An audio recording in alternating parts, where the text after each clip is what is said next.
December 1980, shorthand Tamil senior grade. Get ready for the dictation. 10 seconds. 5 seconds. Start.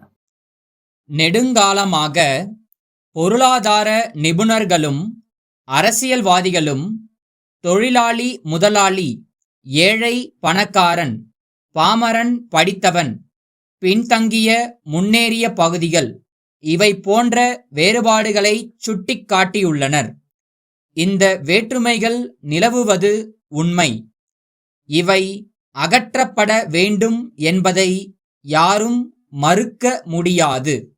எனினும் நமது நாட்டின் நிலைமையில் நகர்ப்புறங்களுக்கும் கிராமப்புறங்களுக்குமிடையே உள்ள ஏற்றத்தாழ்வுதான் மிகவும் முக்கியமானதாகும். நமது ஆண்டு திட்டங்களையே எடுத்துக்கொண்டால் நகர பகுதிகளுக்கு செலவிடப்படும் தொகையில் பாதிக்கும் குறைவாகவே கிராம பகுதிகளுக்கு செலவிடப்படுகிறது. கிராமங்கள் தொடர்ந்து புறக்கணிக்கப்பட்டுள்ளமையால் பள்ளிகள், மருத்துவ நிலையங்கள், குடிநீர், மின்சாரம், சாலைகள், வங்கி வசதிகள், அவசிய உணவுப் பொருள் அங்காடிகள் போன்ற இன்றியமையாத அடிப்படை வசதிகளை பெறுவதில் கிராம மக்கள் பெரிதும் பின்தங்கியுள்ளனர். சிறப்பு பயிற்சி பெற்ற மருத்துவர்களும் பொறியியல் நிபுணர்களும் உயர்கல்வி பெற்ற ஆசிரியர்களும் நகரங்களையே நாடுகின்றனர். கிராமங்களை அணுகத் தயங்குகின்றனர். நகர்ப்புறங்களில் அத்தியாவசியமான வசதிகளுக்கு நாம் ஏற்க வேண்டிய செலவுகளை குறைக்க வேண்டும் என்பதல்ல என் கருத்து. பொருளாதார வளர்ச்சிக்கான வாய்ப்புகளும் மக்களின் வாழ்க்கைத் தரமும் கிராமப்புறங்களில் தக்க அளவுக்கு மேம்படுத்தப்பட்டிருந்தால் கிராம மக்கள் நகர்ப்புறங்களில் குடியேற தேவை இருந்திருக்காது. பெருமளவில் நகரங்களில் அரசு செலவு செய்ய வேண்டிய அவசியமும் உருவாகி இருக்காது என்பதைத்தான் உணர்த்த விரும்புகிறேன். கிராமங்களுக்கும் நகரங்களுக்கும் உள்ள இந்த ஏற்றத்தாழ்வை போக்குவது இந்த அரசின் கொள்கையாகும். பாசன வசதிகளை பரவலாக்குவதன் மூலமாகவும் வேளாண்மை வளர்ச்சி திட்டங்கள், கால்நடை வளர்ப்பு, பால் பெருக்கம், மீன் வளர்ச்சி ஆகியவற்றின் மூலமாகவும் கிராம மக்களின் வருவாய் உயர்த்தப்பட வேண்டும். நடுத்தர சிறு பாசன ஆதாரங்களையும் சாலைகளையும் ஏற்படுத்தி பராமரித்தல், மண்வள பாதுகாப்பு, காடு வளர்ப்பு போன்ற பணிகளை பரவலாகவும் பெருமளவிலும் எடுத்து நடத்தி விவசாய வேலை இல்லாத காலங்களில் குறிப்பாக நிலமற்ற விவசாய தொழிலாளர்களுக்கு வேலை வாய்ப்பு அளிக்க வேண்டும். இந்த பின்னணியில் ஏற்கனவே அறிவித்துள்ளபடி நிலப்படை திட்டம் விரைவில் கொண்டு வரப்படும். சிறு தொழில், கிராம தொழில், குடிசை தொழில் வாயிலாக கிராமங்களில் தொழில் புரட்சியை ஏற்படுத்த வேண்டும்.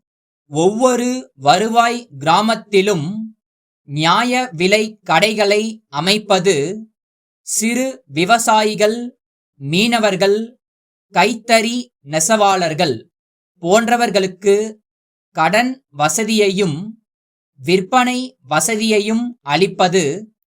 கிராம குடிநீர் திட்டம், கிராம பகுதிகளில் சாலைகள், கிராம பள்ளிகளில் தொழில் சார்ந்த கல்வி, முதியோர் எழுத்தறிவு, கிராமங்களுக்கு மருத்துவ சுகாதார வசதிகள், கிராமப்புற வீட்டு வசதி ஆகிய நமது பல்வேறு திட்டப் பணிகள் கிராம மக்களது வாழ்க்கை தரத்தை மேம்படுத்துவதை குறிக்கோளாக கொண்டுள்ள முக்கிய முயற்சிகளாகும் என்பதை தெரிவிக்கிறேன்.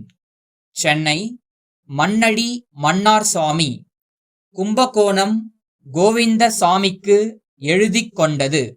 அன்புடையீர், தாங்கள் 10ஆம் தேதியன்று எழுதிய கடிதம் கிடைக்கப் பெற்றேன். நான் வெளியூர் சென்றிருந்த காரணத்தால் தங்களுக்கு உடனடியாக பதில் எழுத இயலவில்லை. மன்னிக்கும்படி கேட்டுக்கொள்கிறேன். தங்கள் கடிதத்தில் கேட்டுள்ளபடி வாழை இலை கட்டுகள் இங்கிருந்து லாரி மூலம் தங்களுக்கு அனுப்பி வைக்க முடியும். ஆனால் சென்னையில் இருந்து சரக்கேற்றி வரும் லாரி ஏதாவது ஒன்றை தாங்கள் ஏற்பாடு செய்தால் அதில் நான் இலைக்கட்டுகளை ஏற்றி அனுப்ப முடியும். இங்கிருந்து லாரி பேசி அனுப்புவதனால் செலவு அதிகமாகும். மேலும் பல லாரிகளும் அங்கிருந்து வரும்போதே திரும்பிச் செல்லும்போது எடுத்துச் செல்வதற்கான சரக்குகளுக்கும் ஏற்பாடுகள் செய்து கொண்டு வருவதால் நம் வசதிக்கு ஏற்ப லாரி கிடைப்பது சிரமமாக இருக்கும். சரக்கை பற்றி தாங்கள் கவலைப்பட வேண்டிய அவசியம் இல்லை. தாங்கள் கேட்டுள்ளது போலவே பெரிய இலைகளாகவே அனுப்பி வைக்கிறேன்.